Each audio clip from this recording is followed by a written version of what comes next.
Baik. Assalamualaikum warahmatullahi wabarakatuh. Waalaikumsalam warahmatullahi wabarakatuh. Alhamdulillahi rabbil alamin. Wabihi nasta'inu ala umurid dunya waddin. Ashhadu an la ilaha illallah wahdahu la syarikalah. Wa ashhadu anna muhammadan abduhu wa rasuluh la nabiyya ba'd. Qala Allah ta'ala fi kitabihil karim. A'udzu billahi minasy syaithanir rajim.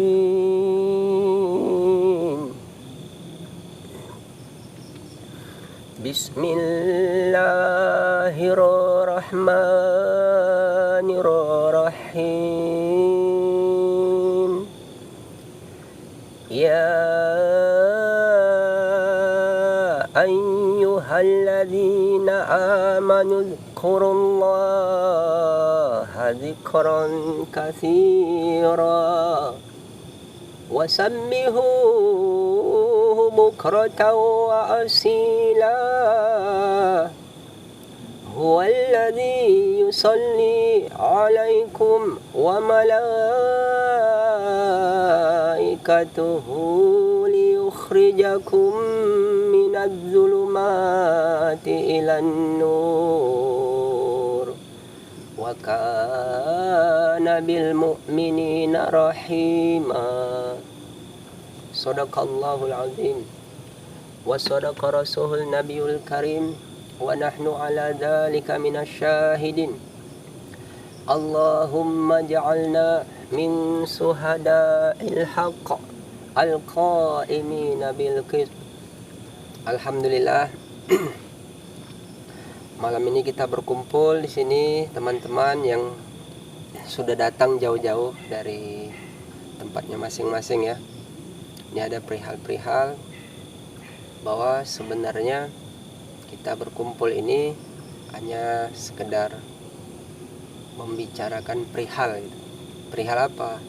Perihal mengenai apa yang mau ditanyakan, yang ingin disampaikan, kita bisa berbagi sudut pandang namanya. Jadi saya tadi membaca ayat. Jadi ayat itu bunyinya ya ayyuhalladzina amanu. Nah, di situ ada kata perintah di situ. Perintah karena di situ kata ya ayyuhalladzina amanu, diperintahkan kepada mereka yang beriman. Itulah dibilangkan di situ, hai orang-orang yang beriman, ya ayyuhalladzina amanu dzkurullah, berzikirlah menyebut nama Allah. Kasiron, zikirnya banyak-banyak. Kata banyak itu berarti adalah bilangan banyaknya itu.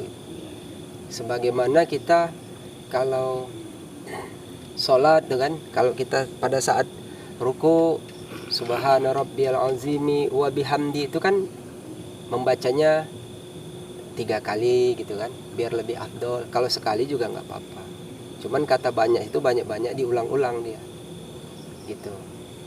Jadi di situ setelah di Quran itu dikatakan bahwa Allah berkata, hai orang-orang yang beriman, berzikir kamu menyebut nama Allah. Zikirnya banyak-banyak. Gitu kan? Baru di situ disambung lagi dengan waw atop, waw yang mengikut kepada perintah di awal. Huwallazi itu. Itu ya ayyuhalladzina amanu dzkurullaha dzikran katsira. Wawnya di situ waw atop yang mengikut kepada perintah di awal. Wasabbihu bukratan wa asila, dan bertasbihlah kamu di waktu pagi dan petang. Arti waktu pagi dan petang itu bukan sejak dari subuh terus nanti subuh dia sebut baru sore nyebut lagi, tidak. Kenapa dibilang wasabbihu bukratan wa asila? Itu artinya dia mengulang, membalik. Ketika datang pagi, datang petang. Kalau datang lagi petang, datang lagi pagi, begitu seterusnya. Artinya si hamba yang beriman ini, dia bertasbihnya itu, menyebutnya itu mengulang-ulang setiap saat. bukan waktu pagi saja, bukan waktu petang. Kalau petang kan orang bilangnya sore ya kan. Dia mengulang-ulang. Berarti kalau kata mengulang-ulang itu dalam rentang waktu pagi dan petang itu kita melewati siang, ada malam. Jadi pagi, siang, malam, sore itu selalu bertasbih menyebut nama Tuhannya tadi itu. Jadi terserah si manusia itu ya, paling tidak dia sehari menyebut hitungannya. Ada kalau paling dekat lagi dari sehari itu sejam, setiap jam dia menyebut. Ada dia setiap hari menyebut, ada setiap jam dia menyebut. Bahkan ada orang yang setiap menit dia mengingat Tuhannya bertasbih menyebut. Bahkan ada setiap detiknya. Bahkan sampai setiap hembusan nafasnya gitu. Itu makanya wa'asila gitu. Bertasbih dia di waktu pagi dan petang. Huwallazi yusolli 'alaikum wa malaikatuhu liyukhrijakum minadz zulumati ilan nur. Di situ dibilangkan wasabbihuhu bukratan wa asila. Huwallazi yusolli 'alaikum wa malaikatuhu liyukhrijakum minadz zulumati ilan nur. Di situ dikatakan Allah memberi mereka itu rahmat ampunan, dan para malaikat itu memohonkan ampun untuk mereka yang bertasbih tadi itu. Jadi kita didoakan oleh para malaikat itu. Kenapa? Karena sukanya lah melihat orang yang senantiasa berzikir menyebut nama Tuhannya. Sehingga apa? Di situ wallazi yusolli 'alaikum wa malaikatuhu liyukhrijakum minadz zulumati ilan nur. Dan mereka itu dia nanti diangkat dari alam yang gelap menuju alam yang terang benderang. Artinya dia itu awalnya tidak tahu, nanti dia menjadi tahu. Kenapa? Karena dia senantiasa ingat kepada Tuhannya, dan Tuhannya pun mengingat akan dia gitu. Jadi apa-apa si hamba ini tidak mengetahui nanti diberitahu. Minadz zulumati ila nur wa kana bil mu'minina rahima. Sesungguhnya Allah itu sangat mengasihi kepada mereka yang beriman. Begitu. Maksudnya Ustaz, dia diberitahu gimana maksudnya Ustaz? Dia diberitahu, itulah dibilang namanya nur. Nah, jadi gini. Setiap dalam diri manusia itu kan ada ruhnya ya. Nah, kenapa dibilang orang dia ini nurnya bagus, atau ini dia mendapat nur dari Allah? Ini nur itu adalah cahaya. Cahaya itu adalah terang. Terang itu adalah ilmu, pengetahuan gitu. Jadi dia diberitahu itu, dia karena sebab dia menyebut-nyebut nama Tuhannya dari sepanjang perjalanan hidupnya, ya kan? Sepanjang perjalanan hidupnya dia itu, manusia ini kan bodoh. Namanya dia hudalinnas itu kan makanya dibilang syahrul ramadan alladzi unzila fihil Qur'an. Hudalinnas wa bainatim minal huda wal furqan. Diturunnya bulan Ramadan itu bulan diturunkannya Quran. Petunjuk bagi manusia, hudalinnas untuk manusia. Nah, kalau manusia ini sudah mendapat petunjuk, dia nanti dapat dia bergelar menjadi orang yang beriman. Apakah semua manusia itu beriman? Kan tidak. Jadi mereka yang beriman, mereka itu dia yakin kepada Tuhannya sehingga dia bertasbih menyebut nama Tuhannya, sehingga di situ ada secara bukti autentik dia itu Tuhan itu memberi minadz zulumati ilan nur. Nur itu itulah tadi pancaran ilmu itu yang diberikan. Itulah kalau bilang kita orang diilhamkan suatu anugerah ilmu yang untuk dapat dia mengetahui sehingga dia dapat membedakan antara baik dengan tidak. Yang mana yang harus dilakukan ini perintah Allah, ini bukan gitu. Jadi kan sebetulnya kita nih hidup ini kan keseimbangan. Kalau cerita Tuhan tuh ada kanan, ada kiri. Ada yang di antara keduanya itu. Apa itu Ustaz? Di antara yang keduanya itu kan gini. Apa Kan istilah gini. namanya? Nah, istilah namanya itu gini. Kalau kita kan kalau di dalam Quran itu kan dibilangkan wa kuntum azwajan salasah. Kamu akan terbagi tiga gitu. Fa ashabul maimana wa ashabul fa ashabul mas'ama wa ashabul mas'ama. Jadi terbaginya tiga itu, yang satu mereka golongan kanan. Alangkah beruntungnya lah golongan kanan itu. Ini mereka orang yang selalu mengerjakan amal baik, perbuatan baik gitu selama hidup di dunia. Ada juga yang melakukan amal buruk, perbuatan yang kiri bilangnya gitu. Nah, Orang bisa dikatakan dia baik karena dia awalnya memang tidak baik. Orang dikatakan dia buruk memang awalnya dia pernah melakukan kebaikan gitu. Jadi ada timbangan dari itu semua. Nah, ada jalan yang dia lurus. Artinya dia mengetahui ini baik, ini buruk gitu. Nah, nanti ada jalan yang lurus. Makanya di antara kedua tadi itu yang mana yang jalan yang lurus itu? Makanya lihat sambungan ayatnya. Di situ dibilangkan was-sabiquna sabiqun ulaikal muqarrabun fi jannatin na'im. Nah, jadi mereka yang mengikuti jalan lurus itu, itulah jalannya para nabi, para rasul, para wali Allah gitu, kekasih-kekasih Allah, pesuruh-pesuruh Allah. Sehingga nanti kita waktu membaca suratul Fatihah pada saat sholat, ihdinas siratal mustaqim, ya Allah, ini kan tunjukilah kami jalan yang lurus. Nah, di situ si hamba dia beritikad dalam dirinya itu, ya Allah, masukkanlah aku ke dalam kelompok orang yang diberi jalan lurus itu. Siapa jalan yang lurus itu? Jalannya para nabi, para rasul, para wali-wali Allah gitu. Jadi mereka ini orang yang sudah mengetahui ini jalan kanan, ini jalan kiri. Kalau orang yang tahu jalan kanan aja, dia belum dia tahu tentang perbuatan yang kiri itu? Tahu. Orang yang berbuat jalan kiri aja gitu, golongan kiri, apa dia tahu kan? Tahu.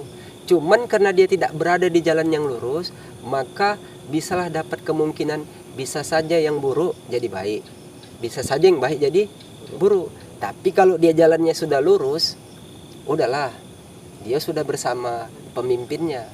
Makanya di ayat itu dibilangkan wasabiquna sabiqun.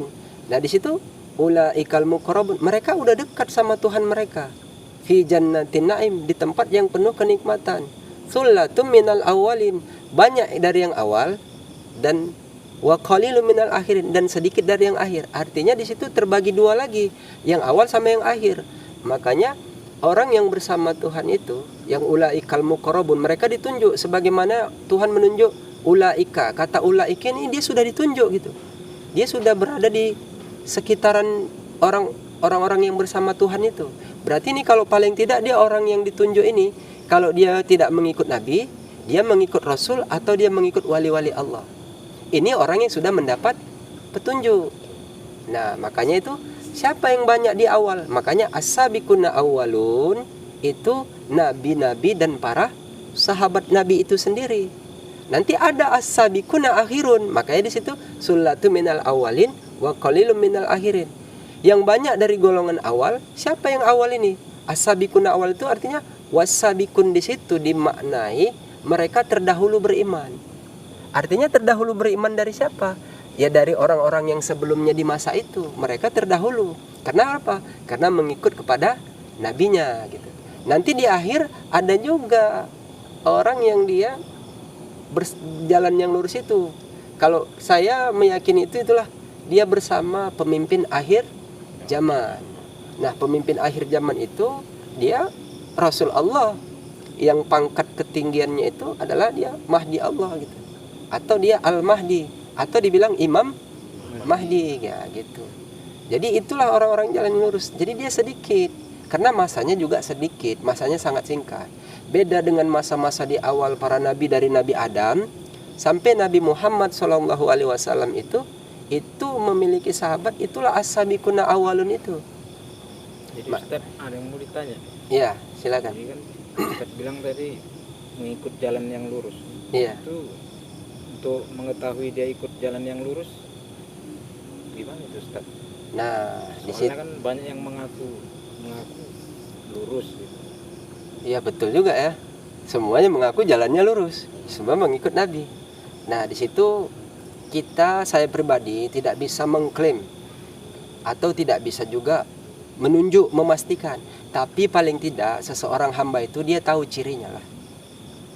Bagaimana mengetahui cirinya? Gini, mungkin yang dimaksud abang gini tuh.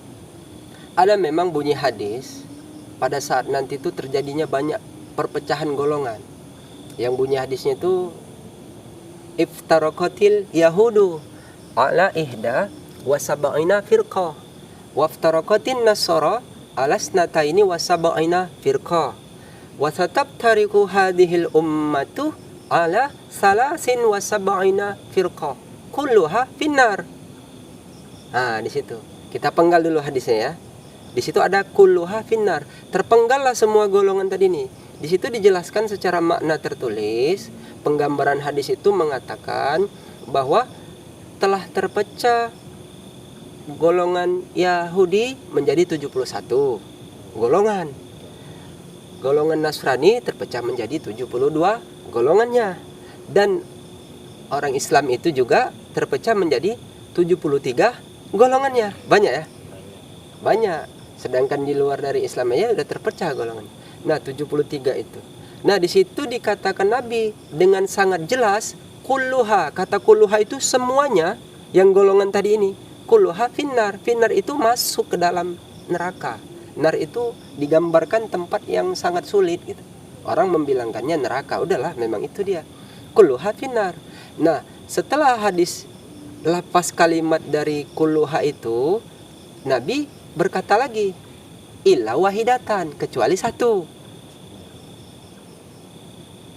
Bertanyalah sahabat di kala itu, man hiya ya Rasulullah? Siapa ya Rasulullah yang satu itu? Qala Rasulullah, man kana mislihi alaihi ma'ana alaihi wa ashabi.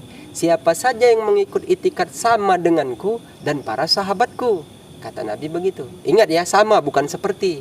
Tapi kalau golongan-golongan tadi ini dia mengaku seperti dia, kamilah yang mengikut Nabi, kamilah yang paling yang satu itu, sehingga dari yang 73 itu diperebutkan. Jadi yang 73, yang 72 masuk neraka. Yang satu itulah yang selamat.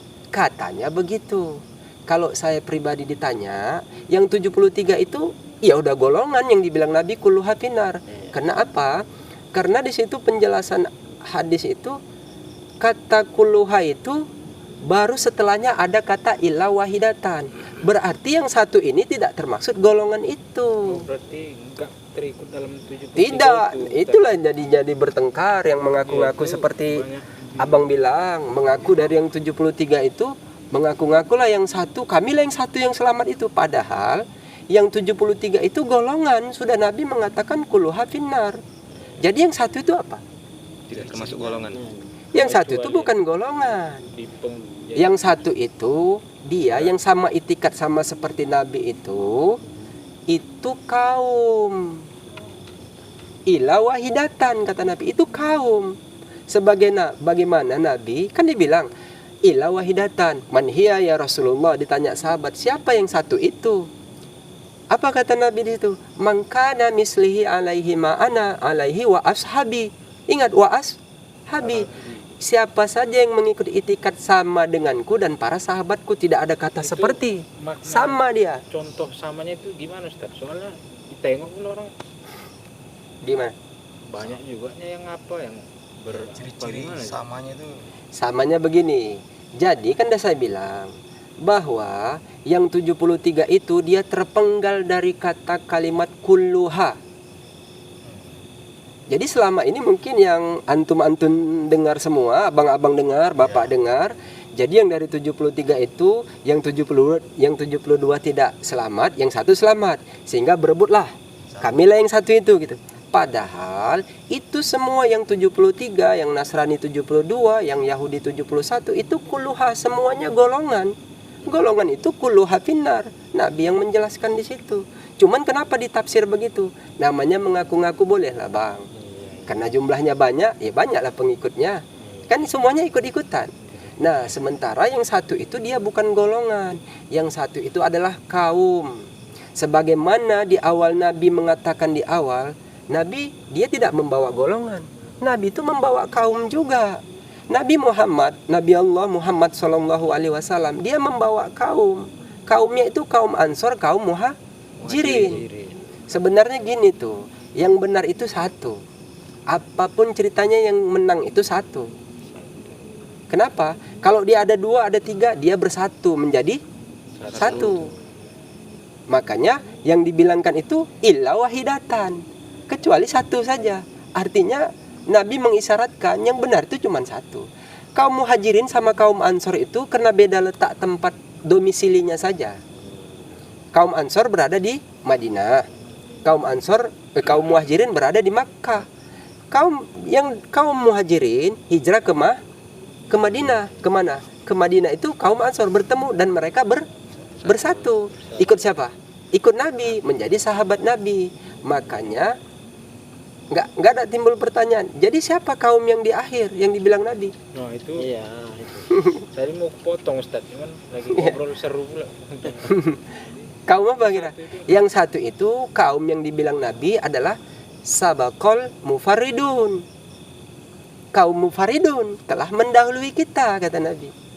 Ditanya sahabat juga, wamal mufariduna ya Rasulullah. Siapa kaum mufaridun itu wahai Rasulullah? Kalau Rasulullah dikasih tahu cirinya saja. Rasulullah mengatakan adzakirunallaha katsiran wa zakirat. Mereka itu laki-laki dan perempuan yang banyak berzikir menyebut nama Allah. Ciri kaum itu banyak berzikir menyebut nama Allah. Sebagaimana tadi yang saya baca ayatnya, ya ayyuhalladzina amanu, mereka inilah orang yang dah terdahulu beriman. Kaum inilah beriman. Dia beriman sama siapa? Kepada Allah. Mengikut siapa? Ya, apakah sahabat itu tidak beriman kepada Allah? Leluhur-leluhur di awal yang mengikut Nabi, sahabat Nabi itu dia beriman kepada Allah. Tapi yang diikutnya Nabi. Sekarang ada Nabi tidak? Nabi nggak ada lagi Ustaz, pengetahuan saya. Memang tidak ada. Karena Nabi mengatakan alladzila nabiyya ba'da. Tidak ada lagi Nabi setelah Nabi Muhammad. Gitu. Yang membawa kaum itu. Jadi ada pertanyaan sedikit lagi. Gimana Bang? Kaum yang di akhir ini ikut dengan siapa dia Ustaz? Nah itu dia. Dia mengikut sebagaimana Nabi itu kan pemimpin, seorang junjungan. Orang kaum di akhir zaman itu yang mengikut pemimpin akhir zaman. Yang dibilang pemimpin akhir zaman itu dia pasti seorang rasul. Dia bergelar. Gelarnya itu Al-Mahdi alaihissalam. Karena katanya di situ ada Nabi mengisyaratkan begini. Ya Israfil, jangan kau tiup sangkakala itu kalau kau masih mendengar hambaku berzikir menyebut namaku di bumi. Kau tahan selama 40 tahun lamanya. Maka dalam penggambaran hadis yang lain di situ, andaikan dunia ini tinggal sehari lagi, maka Allah akan panjangkan hari itu sehingga diutus kepadanya sosok seorang pemimpin yang namanya sama seperti aku. Nama ayahnya seperti aku. Kata sama di situ mengatakan bahwa itu dia sama-sama rasul seperti Nabi kala itu mengemban tugas sebagai seorang rasul. Nah, itu juga pemimpin akhir zaman itu membilangkan kepada sosok kepada Imam Mahdi, Al-Mahdi atau Mahdi Allah itu. Gitu. Itulah yang membawa kaum itu sebenarnya. Nah, Ustaz, kira-kira Imam Mahdi itu nanti dari mana? Ustaz, kalau mungkin nabi-nabi terdahulu kan dari Jazirah Arab. Iya. Jadi kalau Imam Mahdi ini Oke. Iya, saya ngerti. banyak juga itu orang ngaku-ngaku udah keluar Imam Mahdi dari Arab, dari Timur Tengah. Oh gitu ya. Jadi Nabi mengisyaratkan begini. Ketika Nabi mengatakan, pada saat Nabi berkata di Arab. Ketika Nabi mengatakan nanti kaum itu atau pemimpin akhir zaman itu mereka berada di negeri yang banyak pulaunya di ujung sebelah timur. Nah, kan timur tuh ada Timur Tengah. Timur Tengah itu seperti Pakistan atau seperti Yaman, seperti Iran. Nah, itu Timur Tengah ya kan. Pada saat di bagian dari segi Jazirah Arab itu sendiri ketika Nabi. Nah, timur dia dibilang timur jauh. Timur jauh dari Arab itu negeri yang banyak pulaunya itu ya di Indonesia ada. Iya Ustaz, kalau Indonesia ini kan digelar juga negara kepulauan. Nah, jadi gini, untuk sampai ke cerita itu, saya sendiri, kita kan tidak boleh mengklaim ya. Artinya kita berbicara itu berdasarkan porsinya aja. Ada ranah-ranah kita di situ. Dan dia ada berbicaranya bisa di umum, bisa juga secara privat. Kalau memang mau tahu kali. Nah, tapi kalau di situ dalam penggambarannya memang yang kita ketahui bahwa di ujung timur dari sebelah Jazirah Arab itu ya Indonesia ini. Nah, gitu. Jadi kita ambil satu pegangan ya. Jadi sebenarnya yang umat Nabi itu siapa? Itu gimana itu? Karena di situ Nabi mengatakan ummati, umat Iya. yang mana? Apakah semua umat Nabi? Kalau mengaku kan boleh. Yang 73 tadi udah kita bahas. Kalau saya pribadi ditanya, sudut pandang saya, umat yang betul-betul namanya dia udah umat Nabi. Pasti orang yang setia kepada Nabi itu. Habaib Ustaz. Ya, kalau itu sudah pasti. Jadi umat Nabi itu kalau dalam penggambaran sudut pandang yang ada, umat Nabi itu dua saja, tersisa di akhir. Apa itu Ustaz? Itulah dia para habaib sudah pasti, karena dia keturunan dari Nabi itu sendiri. Yang kedua itu umat Nabi itu mereka lah orang-orang yang senantiasa memelihara Quran di dalam dirinya. Kalau bisa dapat dibilangkan mereka tuh para hafiz Quran. Yang hafiz Quran ini ada kriteria lagi. Apakah hafiz Quran yang menghafal 30 juz? Belum tentu. Dia ada syaratnya di situ. Hafiz Quran yang dia senantiasa menghatamkan Quran itu di setiap waktu. Waktu kapan? Itu banyak itu Ustaz. 20 juz dihatamkan. Iya, makanya setiap waktu kapan? Nah, itu gimana? Apakah waktunya setahun sekali? Ya mungkin bisa saja ya kan. Tidak. Di situ yang umat Nabi yang dibilang mereka itu memelihara Quran di dalam dirinya, mereka itu orang yang meyakini Nabi, cinta kepada Nabinya, kepada Rasulnya, yang dia senantiasa menghatamkan Quran itu setiap waktu. Waktu subuh, waktu zuhur, waktu asar, waktu maghrib, waktu isya. Bisa abang-abang menghatamkan Quran setiap waktu itu? Secara logika ada apa? Secara hitung-hitungan bisa nggak? Nggak Iya, dapat bisa, lah. Ustaz. Setahun sekali belum tentu Ustaz. Nggak bisa kan? Bisa. Nggak bisa. Jadi yang habis-habis Quran itu bisa nggak? Kayaknya nggak juga ya? Nggak juga. Dari logika enggak. Nggak mungkin ya. Logika nggak akan dapat. Kalau dari subuh ke zuhur mungkin agak rentang waktu jauh ya kan? Ya agak jauh. Tiba dari zuhur ke asar, Nah, kayak mana pula dari maghrib ke isya? itu dia. Tapi Jadi gimana itu? tapi ada yang bisa. Ada. Karena kan udah dibilang umat Nabi itu dua. Satu para habaib, memang itu dari juriat Nabi itu sendiri, itu sudah pasti Nabi membawanya. Itu artinya kalau dia ada di akhir-akhir zaman sekarang ini, kata umat di situ ummati itu mereka yang diselamatkan. Jadi yang habis Quran itu diselamatkan juga. Kenapa? Karena mereka memelihara Quran di dalam dirinya. Mereka senantiasa menghatamkan Quran setiap waktu. Nah, yang tahu itu caranya kan ada. Jangan berpikirnya membaca Qurannya dari surat Al-Fatihah, Al-Baqarah sampai surat An-Nas. Kalau gitu ya tidak akan mungkin lah. Cuman ada cara pemimpin akhir zaman itu memberi suatu hak istimewa kepada mereka yang beriman. Ini kita bisa mengambil satu timbangan sehingga Nabi membenarkan. Contoh gini, ketika Nabi mengatakan siapa yang duluan menghatamkan Al-Quran, maka dia berhak mendapat hadiah dariku. Maka sahabat baca Quran. Ada yang 1 hari khatam. Sahabat 1 hari khatam Quran. Ada yang lebih cepat, setengah hari. Mungkin dia bacanya cepat ya. Sayyidina Ali karamallahu wajhah, dia masuk ke dalam masjid lalu dia keluar khatam. Nah, itu gimana itu Ustaz? Dia caranya kan itu, makanya pakai cara membaca suratul Fatihah. Jadi kalau untuk kriteria umat di akhir zaman yang dibilang umat Nabi itu apa sama seperti itu? Tidaklah. Karena kapasitas kita sama sahabat Nabi itu tidak sama. Ada cara lain yang diberikan oleh pemimpinnya. Cara itu buat aja begini gitu. Caranya itu apa? Nanti kita tidak bisa diomongkan di apa gitu. Jadi itu cara itu bisa.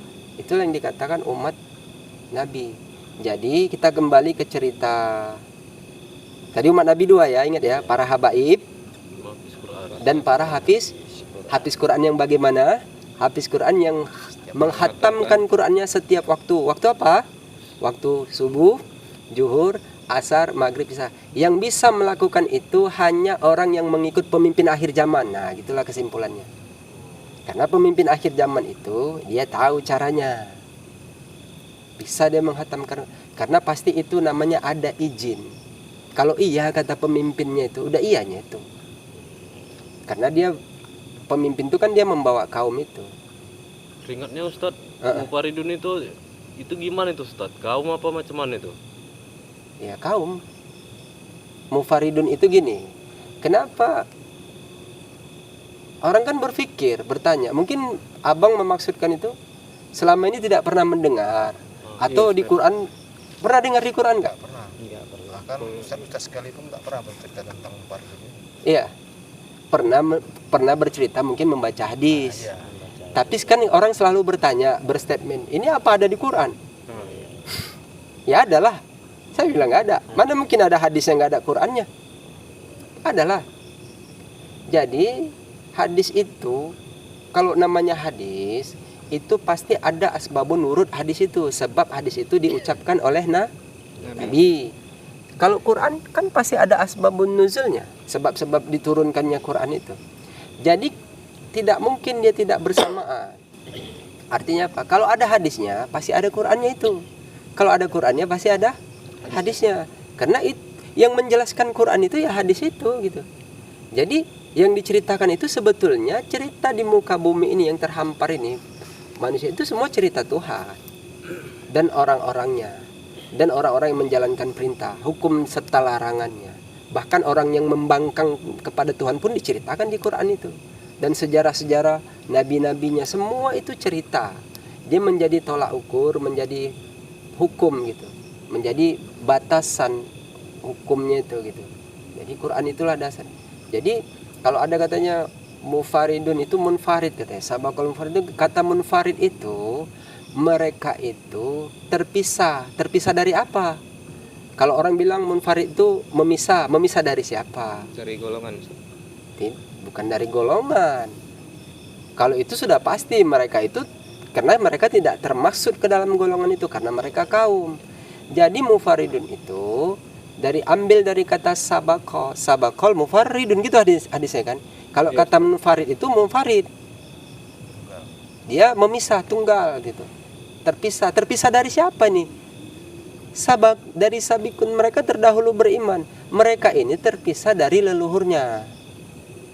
Makanya sullatu minal awalin wa qalilum minal akhirin.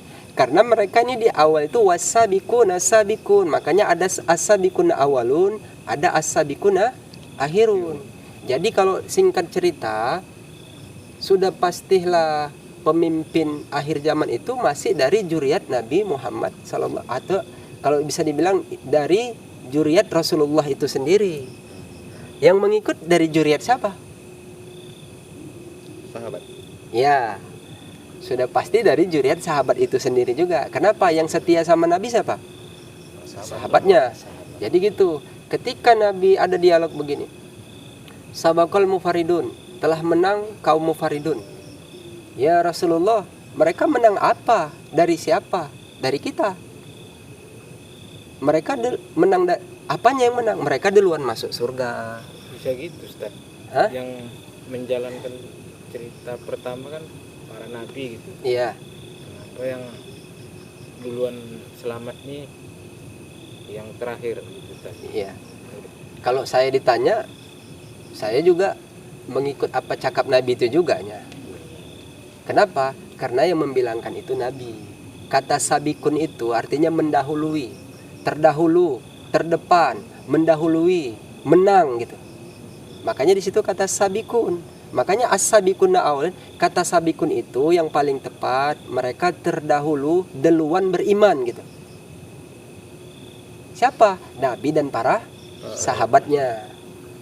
Jadi di akhir ada. Kenapa? Setelah masa Nabi ini kan pergeseran.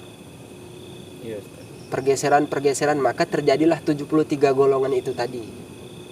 Ya mengaku Islam juga, tapi kan Nabi membilangkan puluha finnar, golongan itu. yang selamat ya satu saja, illa wahidatan.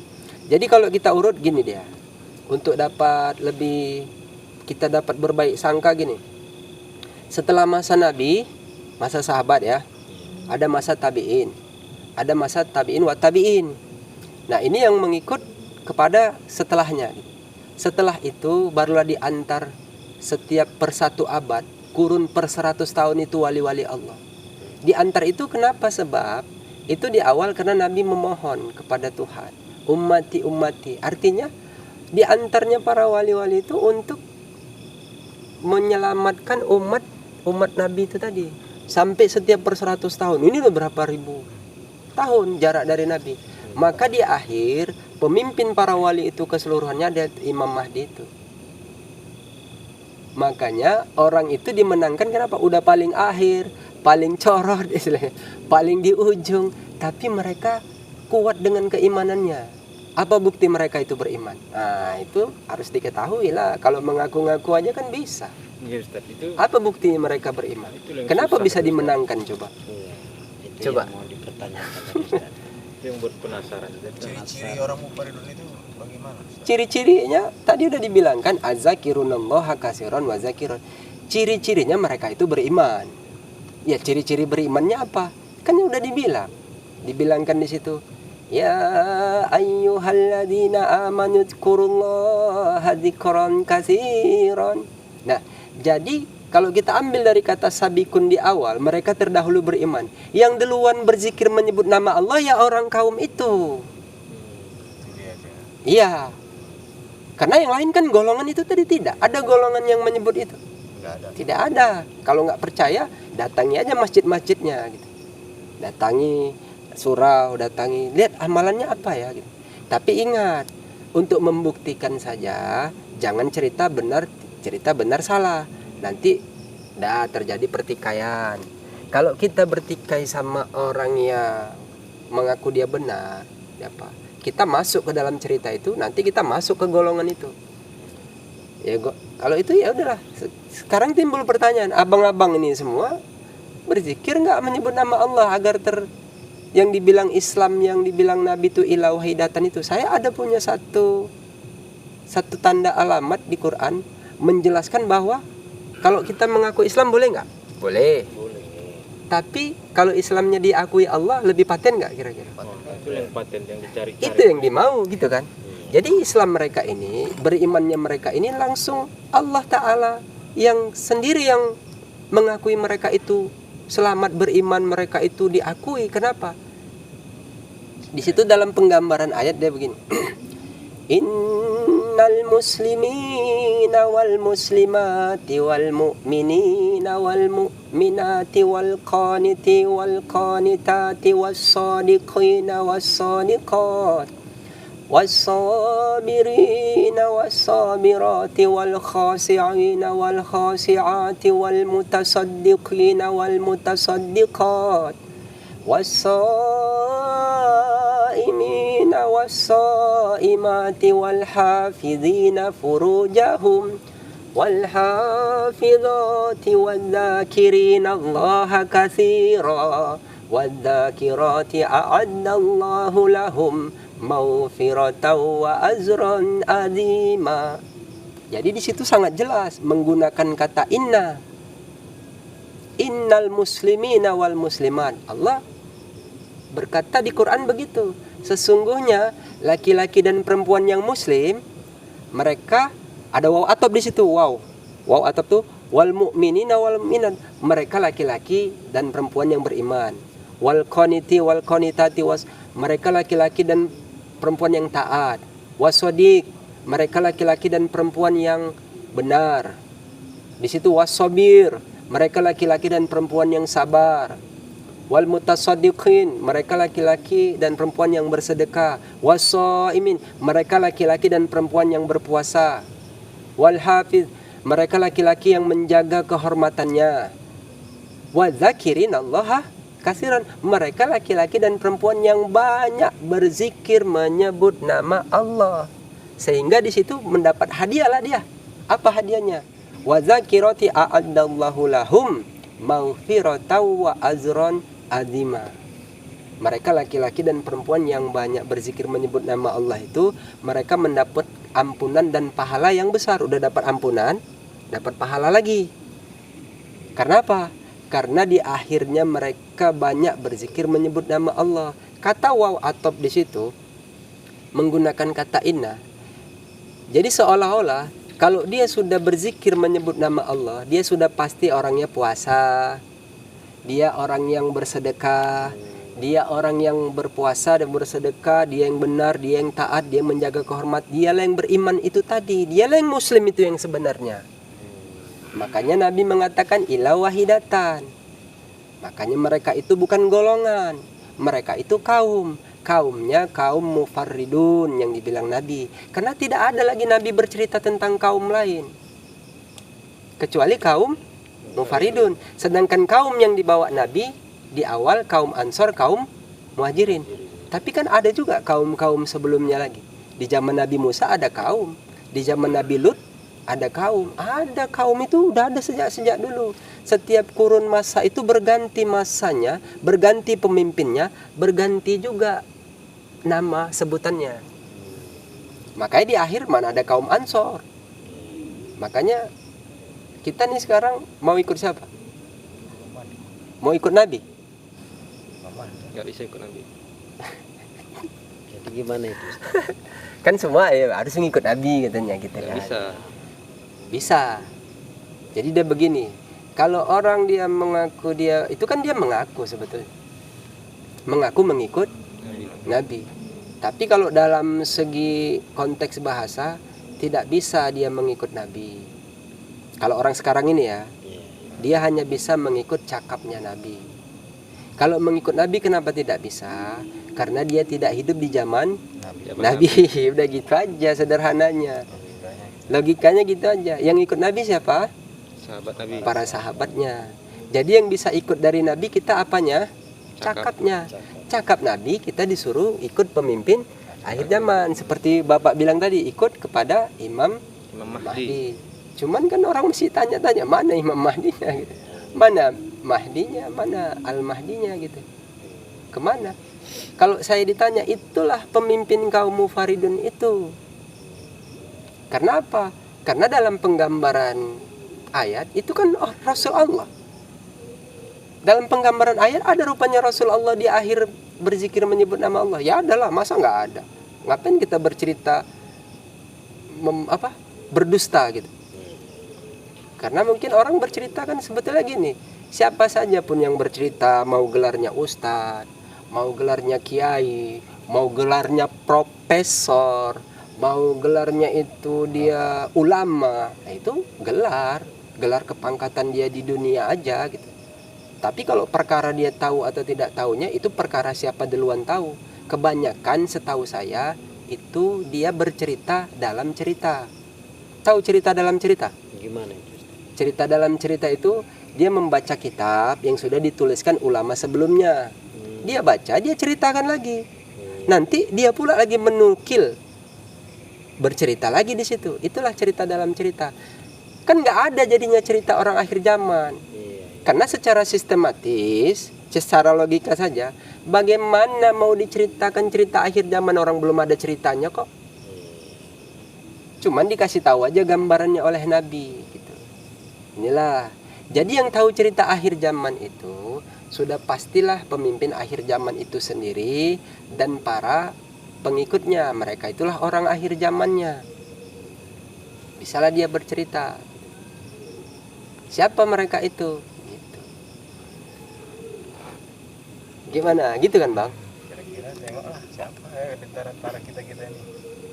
Jadi ciri-cirinya itu Ustaz. Paling dekat itu ya kita harus tahu ciri-cirinya lah. Kalau nggak tahu gini aja, kita mau tahu sosok seorang nabi misalnya di awal, yang tahu ciri nabi itu siapa? Para sahabat. Ya paling dekat para sahabatnya, keluarganya, zuriat nabi itu sendiri. Nah begitu. Tapi di situ ada juga yang mengetahui dia itu mengikut nabi siapa? Ya nabinya juga. Karena mereka itu diridhoi. Makanya gelar mereka itu radhiyallahu an. Makanya kata ridho di situ itu mereka sudah makrifat kepada junjungannya. Artinya mereka bertarekat mengikuti jalannya gitu. Para sahabat itu mengikuti jalan Nabi, mereka bertarekat kepada Nabi untuk sampai kepada Tuhan. Jadi begitu juga di akhir itu tadi. Yang tahu kaum Mufaridun itu siapa? Pemimpin kaum Mufaridun itu sendiri, karena mereka ditunjuk. Mereka itu bisa dekat kalau pemimpinnya itu meridhoinya. Maka mereka kata ridho di situ, itulah makrifat namanya. Dapat dia ridhonya itu tadi. Sebagaimana ridhonya Nabi dengan para sahabat, makanya mereka digelar radhiyallahu anhum. Kira-kira bagaimana mau diridhoi? Ini kita ambil aja lah satu contoh ya kan. Kita ambil contoh biar fair kita mainnya nih gitu. Orang yang mau berzikir menyebut nama Allah itu sudah pasti orangnya itu sholat. Abang-abang pastinya sholat ya ini semua ini ya. Biar aja gayanya gaya akhir zaman, tapi sholat tidak boleh ditinggalkan. Kenapa? Dapat dia satu syarat. Kenapa? Setahu saya zikir Allah itu diamalkannya setelah sholat. Apa taunya dari mana? Ya kan ada penggambarannya di dalam Quran. Buktinya gimana? Dibilangkan innani anallahu la ilaha illa ana fa'budni wa aqimis sholata li zikri. Sesungguhnya aku ini adalah Allah, tiada Tuhan yang berhak engkau sembah selain aku. Maka dirikanlah sholat untuk kau mengingat aku, berzikir. Jadi untuk mau mengingat Tuhan itu, kata sholat itu kan dia berdoa, kan dia mengingat Tuhan, berzikir menyebut-nyebut namanya itu. Mana lagi penggambaran Quran di situ? Di situ ya ayyuhalladzina amanu idza nudiya lis-sholati min yaumil jumu'ati fas'au ila zikrillah. Hai orang-orang beriman gitu. Apabila datang pada hari Jumat maka segerakanlah sholat. Disuruh berzikir. Udah. Baru dalam penggambaran yang lain lagi, inna sholata tanha 'anil fahsya'i wal munkar. Apa sambungan ayatnya? Wala dzikrullahi akbar wallahu ya'lamu ma tasna'un. Zikir. Jadi dapatlah dipastikan orang-orang yang mengikut pemimpin akhir zaman itu, kenapa mereka menang? Iyalah, udah sholat, mereka zikir. Artinya mereka itu mengerjakan dua perintah sekaligus. Habis sholat, berzikir menyebut nama Allah itu kira tuan-tuan semua tidak perintah Allah. Itu perintah Tuhan. Banyak kali di dalam Quran itu memerintahkan tentang berzikir menyebut nama Allah.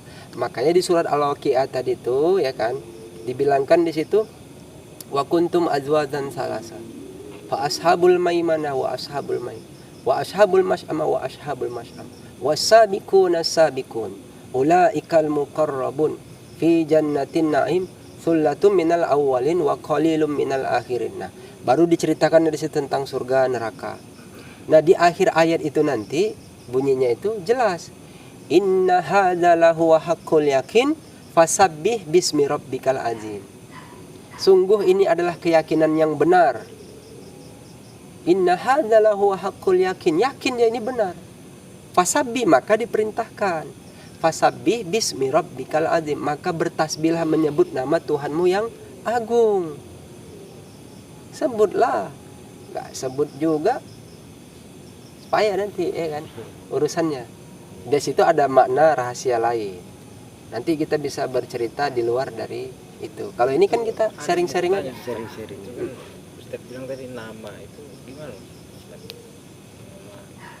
Nama apa? Berzikir menyebut Nama Tuhan yang agung. Tuhan yang agung gitu. Ya paling dekat, yang paling dekat ya. Nama Tuhan yang agung itu ya Allah. Allah itu Ismul A'zam, nama yang agung. Cuman kata Ismul A'zam itu, ini kena ditanya nih sama abang ini, kadang mau tahu juga ya kan. Jadi apa Allah itu saja gitu? Tidak ada nama Allah selain daripada yang dikaitkan dari sifat Asmaul Husna itu. Ada nama Tuhan di situ.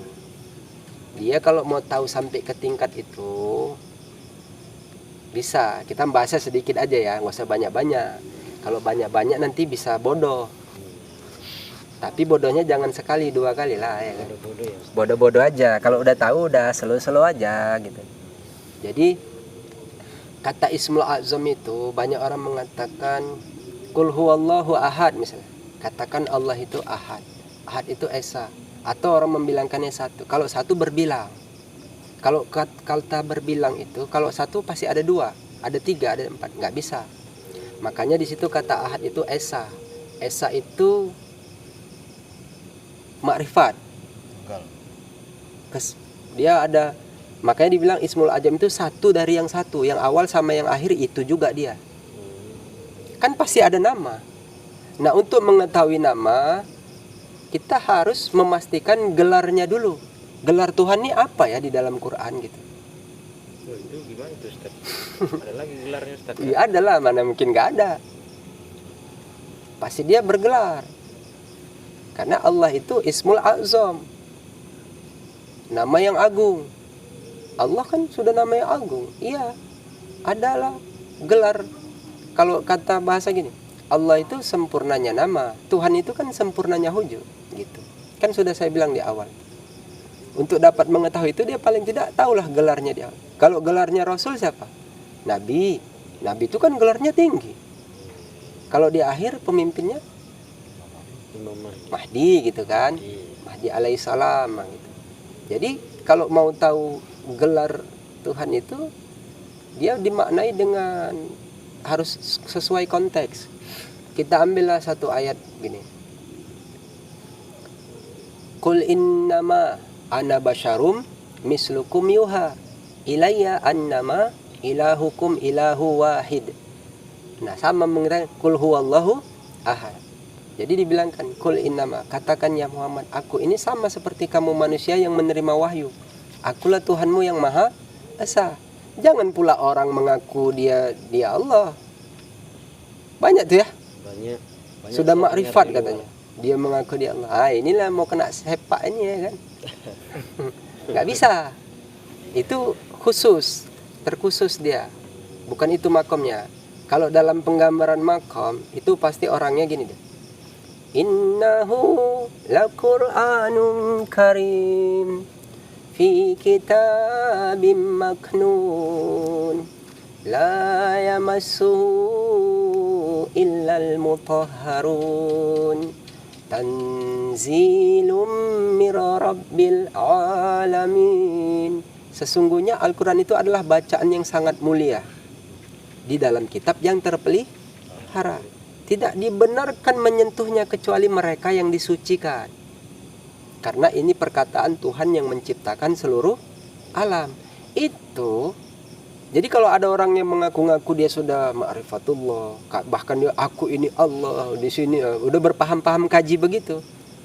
Tanya aja sama dia, bro, kitab ente apa gitu. Setahu kita, orang yang makomnya di situ setiap masa itu satu saja.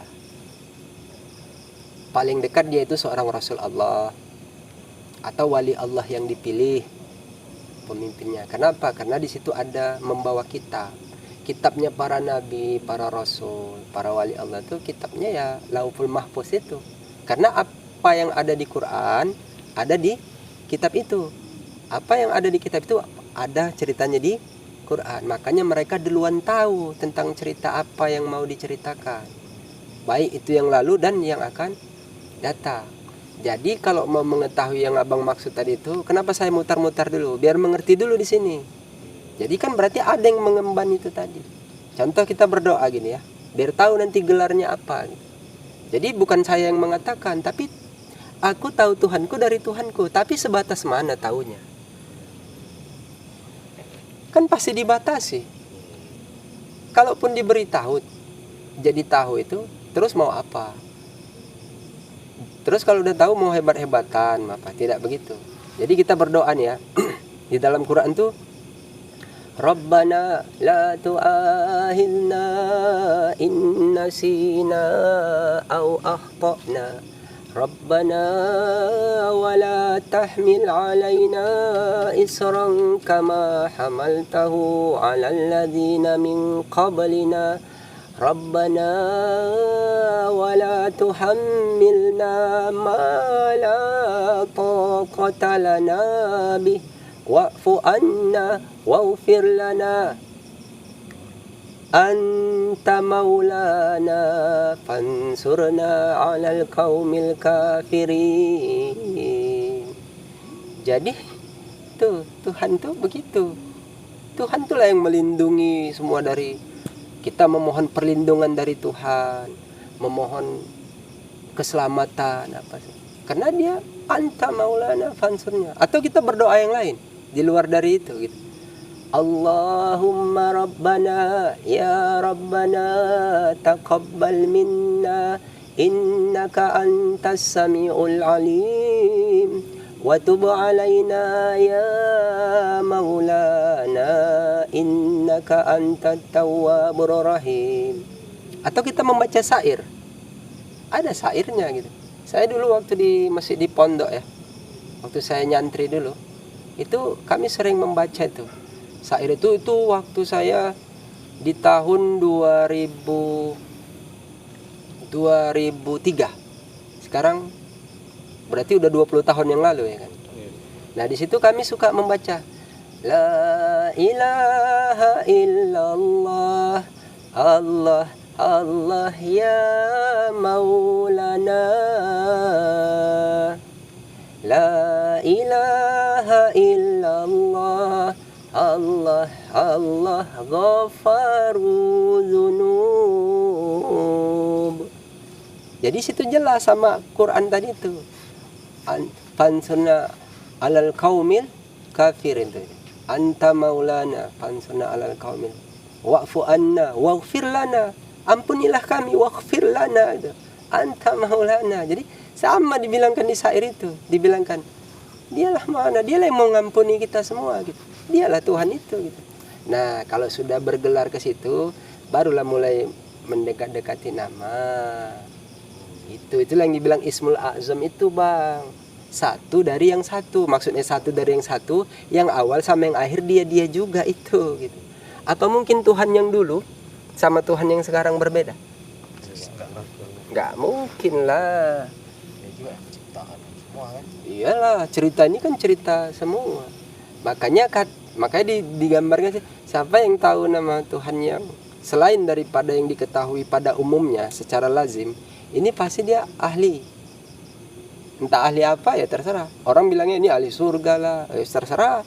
Oh ini orang-orangnya pengikut junjungan yang para rasul lah apa. Nah, itu terserah gitu. Kenapa? Kata ahli di situ kan artinya dia mengetahui. Gitu Bang. Udah ngerti, paham. Tapi belum disebut namanya ya kan. Nggak bisa lah. Masa nama nggak bisa.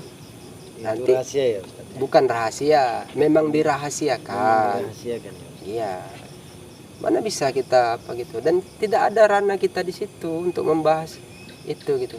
Walaupun tahu kali, contoh gini, saya ngasih gambaran gini agar nanti abang-abang semua, tuan-tuan semua dapat mengerti, memahami ini, agar kita jangan terlalu berbangga diri gitu. Contohnya gini, mentang-mentang kita sudah mengamalkan sesuatu amalan, terus kita berbangga, kita menganggap kita lebih utama dari orang lain. Contoh begini, orang kan banyak menentukan itu wali, diangkatlah dia wali, ini wali ini gitu. Padahal yang tahu itu wali, ya wali lagi, namanya wali Allah, kecuali wali dia, wali yang dia angkat, itu terserah dia lah. Tapi kalau judulnya wali Allah, yang tahu wali itu ya wali lagi, Allah lah yang menunjuknya, bukan manusia yang mengangkatnya.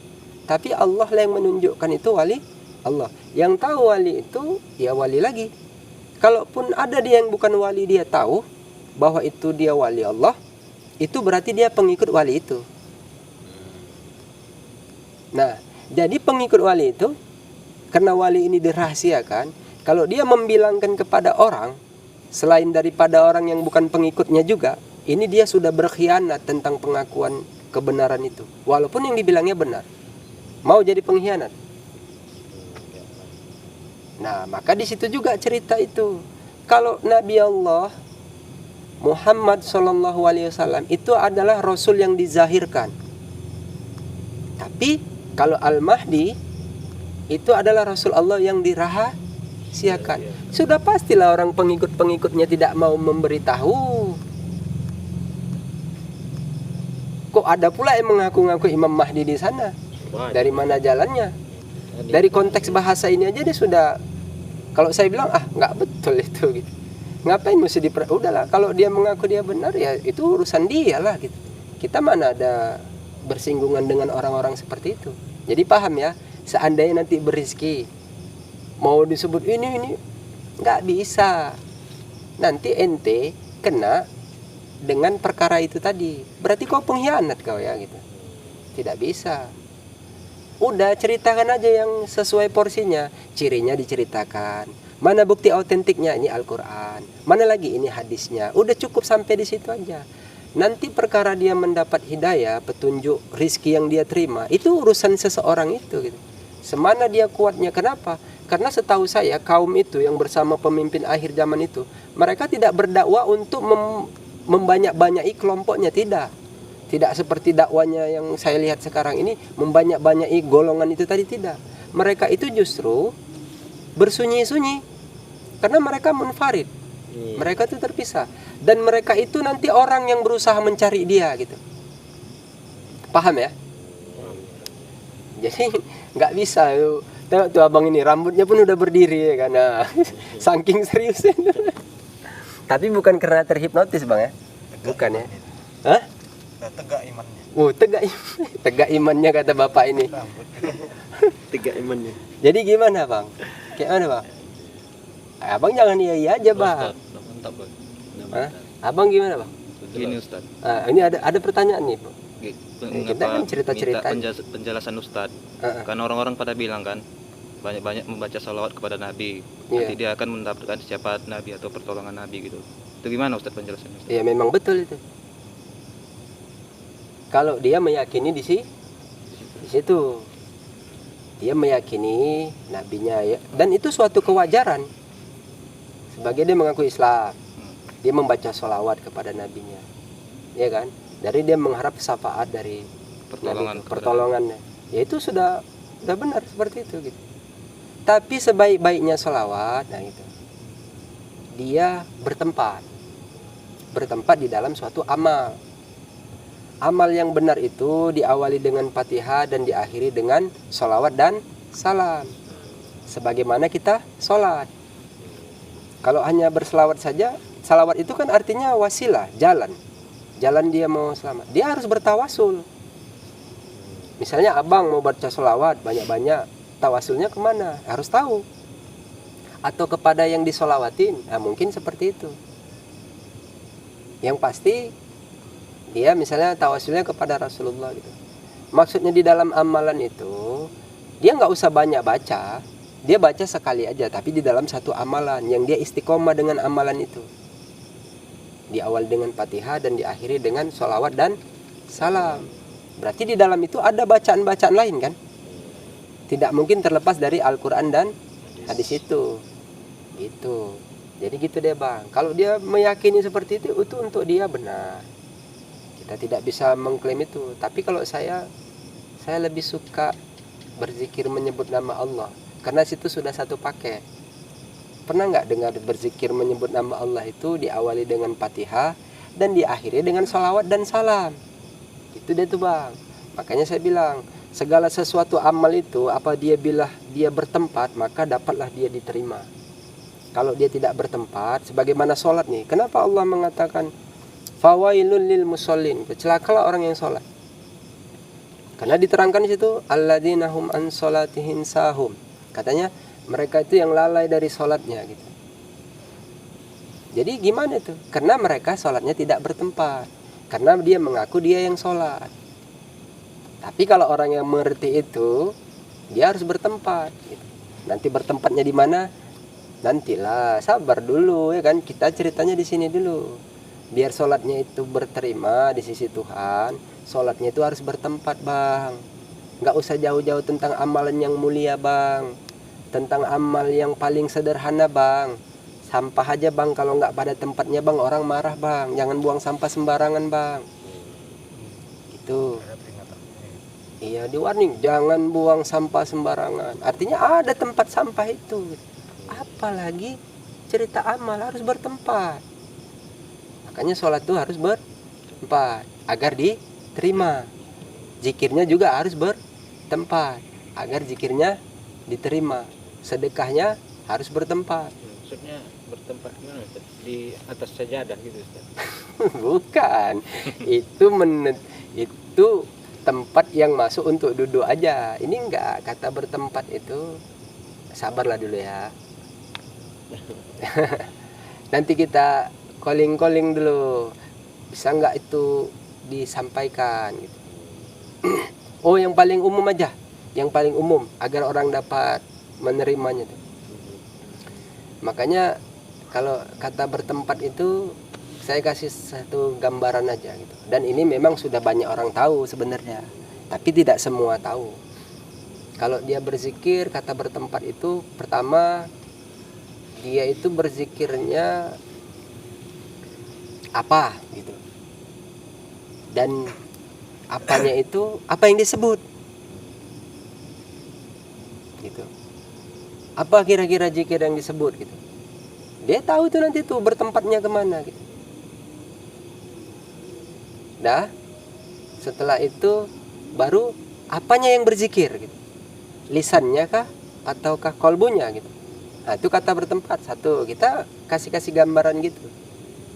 Udah, apa yang disebut, dah baru bertempatnya di mana, di lisannya kah, apa di kolbunya, baru lagi dia kata bertempat itu dia mengamal itu suatu amalan yang dia menjadi wasilah. Kalau dia itu amalan yang menjadi wasilah berarti dia ada tawasulnya kepada siapa bertempatnya. Itu dia baru dapat dia berterima. Itu maksud saya. Banyak lagi yang berzikir kan enggak hanya lisan saja, enggak hanya kolbu saja. Kan banyak yang harus dizikirkan lagi. Baru ingat apa yang dizikirkan. Yang banyak yang mau berzikir selain dari itu dan apa yang dizikirkan. Kalau mau tahu, minta kasih apalah, memohonlah kepada Tuhan yang Maha Esa supaya pemimpinnya memberi pengajaran tentang perihal itu gitu. Berarti dia ada rezekinya di situ. Nah, kalau untuk sampai ke tingkat itu biasanya itu kata zikir di situ dia ingat sebut. Ya. Itu diambil dalam pembahasan ayat, misalnya fadzkuruni azkurukum washkuruli wala takfurun. Nah, di situ. Ingat kamu, aku ingat kamu. Artinya kita mengingat dan sebut gitu. Ya kan? Di situ artinya dia nanti ada disuruh lain, washkuruli wala takfurun. Nah, setelah dia meyakini dia beriman, dia mengingat, dia menyebut, dia bersyukur. Nah, karena banyaknya bersyukurnya dia, nanti dia diajarkan dengan maksud zikir dia itu tadi. Ngerti? Ini saya kasih gambaran contoh begini. Para sahabat Nabi di awal mereka itu bersyukurnya seperti apa ya gitu. Sehingga mereka diajarkan tentang zikir-zikir ya gitu. Berarti artinya dia bersyukur itu, dia bersyukurnya gini. Orang tidak bisa dapat bersyukur kalau dia tidak bertuhan. Saya bilang tadi. Kan itu urutannya kan. Dia tidak bisa dapat bertuhan kalau dia tidak berasul. Karena yang menjelaskan tentang Tuhan itu adalah Rasul Allah. Dia tidak dapat berasul kalau dia tidak meniti jalan Rasul itu. Maka dia berterikat sama Rasul itu tadi. Itulah namanya sanad atau sambung sila. Gitu kan. Nah, para sahabat Nabi itu, mereka itu setelah mereka ingat kepada Tuhan, mereka menyebut namanya, mereka itu bersyukur. Tanda mereka bersyukur itu mereka berkarya. Mereka membuat apa yang dimau junjungannya. Katanya perang, ya perang. Itulah bukti mereka bersyukur. Sehingga masa peperangan itu kan berlalu. Nah, karena bersyukur mereka itu terlalu besar kepada sosok junjungannya, sehingga diberilah namanya amal-amal berikutnya. Karena Nabi itu kan dia usianya kan 63 tahun wafat. Di usia 40 tahun menerima kenabiannya.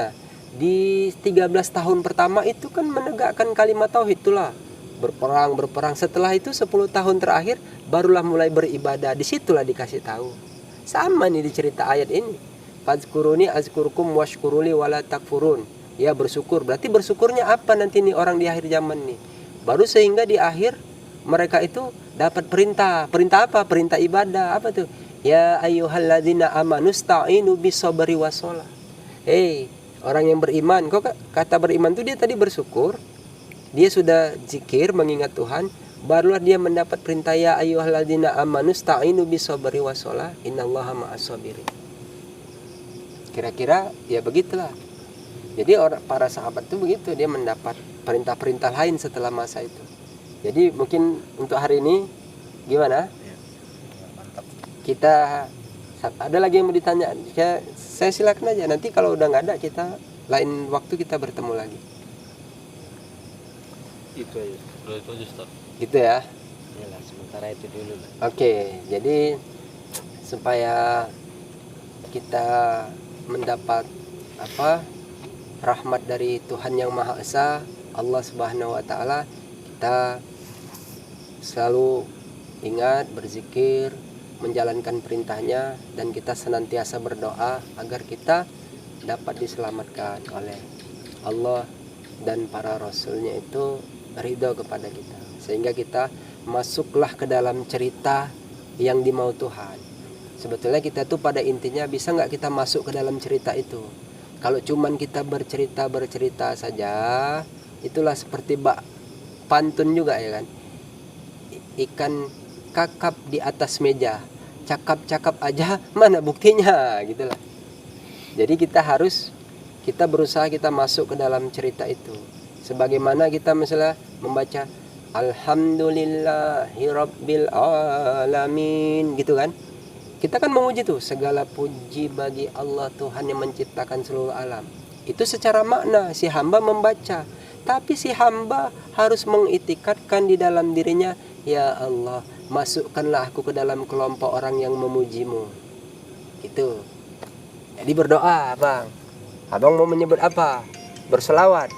Nanti pas berselawat itu, ya abang masuklah berdoa supaya Tuhan memasukkan kita dalam kelompok orang yang mendapat syafaat dari selawat itu tadi. Itu maksud abang tadi. Wallahu a'lam bishawab. Jadi shadaqallahul azim wa shadaqa rasulun nabiyul karim wa nahnu ala dzalika minasyahidin. Allahumma ja'alna min syuhada'il haqq al-qa'imina bil qist.